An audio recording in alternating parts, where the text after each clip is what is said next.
Welcome to my channel. 2016 নিয়োগ প্রক্রিয়ায় স্কুলে যারা চাকরি পেয়েছেন, গ্রুপ সি, গ্রুপ ডি, নবম, দশম, একাদশ, দ্বাদশ সমস্ত শিক্ষক এবং অশিক্ষকদের একটা কিন্তু সাইন করতে হবে এই মর্মে, যে আজকে কলকাতা হাইকোর্ট থেকে ডিভিশন বেঞ্চে নির্দেশ দেওয়া হয়েছে। এই মর্মে প্রত্যেককে সাইন করতে হবে যারা 2016 নিয়োগ প্রক্রিয়ায় স্কুলে চাকরি পেয়েছেন।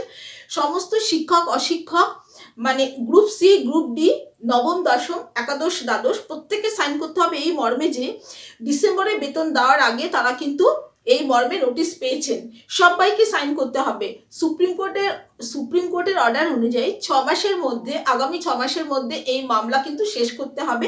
সবাইকে অবগত করার জন্য কলকাতা হাইকোর্ট কিন্তু আজকে কিন্তু এই নির্দেশ কিন্তু দিয়েছেন একটি ডিভিশন বেঞ্চে, এবং এইবার স্টেট গভর্নমেন্টকে কড়া পদক্ষেপ নিতে বলা হয়েছে এবং এটা বলা হয়েছে এটা দেখাশোনা করার জন্য একজন নোডাল অফিসারকে কিন্তু নিয়োগ করতে হবে, যিনি দেখবেন যে সমস্ত সবাই সাইন করেছেন এই মর্মে, তাকে একটা হলফনামা দিয়ে তাকে কিন্তু জানাতে হবে।